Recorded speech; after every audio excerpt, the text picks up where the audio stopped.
Bonjour et bienvenue. Avant tout, je ne sais pas si vous regardez les vidéos de la playlist de tous les hiéroglyphes pour le détail, parce que nous rajoutons en plus de ceux qui sont présentés, d'autres valeurs déterminatives, mais surtout des valeurs phonétiques qui sont attestées, par exemple à la période gréco-romaine. On prend de l'avance tout simplement. Bref, nous allons voir ce qu'il y a dans le haut de notre abdomen, plus ou moins, et dans la prochaine vidéo ce qu'il y a en bas. Et après, à gauche, à droite, c'est soir et là. Je suis en train de délirer, hein. Et c'est parti! Le cœur se dit Ib, avec des graphies composées de désignes militaires. Ah oui, il y en a. Bon, le terme Ib désigne le cœur, certes, mais il existe aussi Hatti, de l'Ancien Empire à la période gréco-romaine, également. Et en parlant de la période gréco-romaine, nous avons une graphie du F4 dans le 5e vocable et le F161 pour le dernier à la période gréco-romaine. C'est une graphie du F34. Deux nouveaux hiéroglyphes pour la playlist de tous les hiéroglyphes. Le poumon se dit Sema et il n'est pas attesté à la basse époque. On a déjà eu un Sema pour le cuir chevelu et la tempe, au numéro 31 de la vidéo 235. Oula. Il y a tout de même des graphies assez similaires, mais de là à confondre les cheveux et le poumon, faut le vouloir. Dès le Nouvel Empire, il existe le terme oufa, pour le poumon, qui a comme variante phonétique oufa. L'estomac dès la 12e dynastie se dit raïb, qui signifie littéralement l'ouverture du cœur. Attesté également de la 18e à la 20e dynastie, il peut être en abrégé la 18e en ib, tout simplement. Oh non, encore ce N, il est partout celui-là. Si vous rajoutez le F51B après le Q6A, on traduit par le ventre, que l'on a vu au numéro 122 de la vidéo 248. Bon, j'ai mal à l'estomac, j'ai mal au ventre. Bon allez, ça passe, c'est assez proche. On continue, et le dernier, ce sera le 194. Le foie se dit mycète. Il est toujours au féminin. Avec les vidéos précédentes, on a compris les variantes et les signes superfétatoires. Et l'on peut donc avoir mécète. Les Égyptiens l'ont même représenté avec deux signes de la viande en déterminatif. Car en réalité, il est composé de deux parties. Ils commencent à m'énerver, ces Égyptiens. Ils étaient bons quand même en anatomie. Le liquide jaune verdâtre, fabriqué dans le foie, est la bile ou le fiel pour les animaux.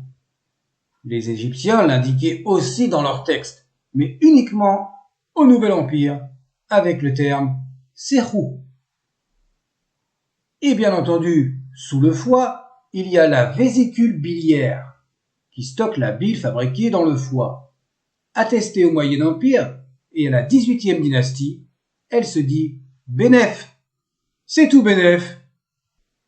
Après la 18e dynastie, on trouve Menger pour la vésicule biliaire, puis directement la période gréco-romaine. Ah, notre mélancolie sans cause apparente, le spleen, chez nous qui traduit en français la rate. N'importe quoi. La rate se dit Nenchem, de l'Ancien Empire à la Basse Époque, avec des graphies notées en Nenesh et Nesh. Le signe dans la troisième variante à l'Ancien Empire, pour indiquer le trilitère Nenesh, est inconnu du J-sèche.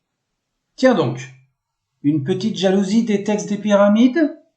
C'est une graphie des deux jonques M22 sur le bassin N37 en un seul hiéroglyphe.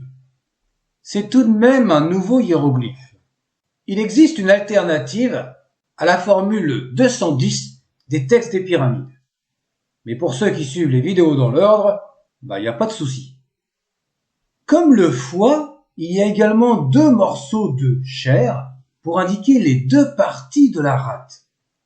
Moi je veux bien, mais tout de même d'un point de vue anatomique c'est vrai. Ça s'appelle la pulpe blanche et la pulpe rouge. Franchement, sans commentaire. Et je vais sortir pour respirer un bon coup, quelques instants, et cela ne prendra que quelques secondes avant de parler des côtes. Pour terminer la vidéo, j'ai besoin de respirer. On a déjà parlé des côtes et de la région costale au numéro 128 de la vidéo 248 pour une autre traduction, au pluriel, du flanc ou du côté. Le terme pour désigner la côte, principalement, est sépère, dont on a vu le hiéroglyphe à maintes reprises, avec les ressemblances des lèvres, sépète, et du signe de la lune. La première graphie, pour noter le pluriel au Nouvel Empire, emploie également l'os. À la 18e dynastie, le déterminatif peut être le F42B, qui désigne un empilement de côtes.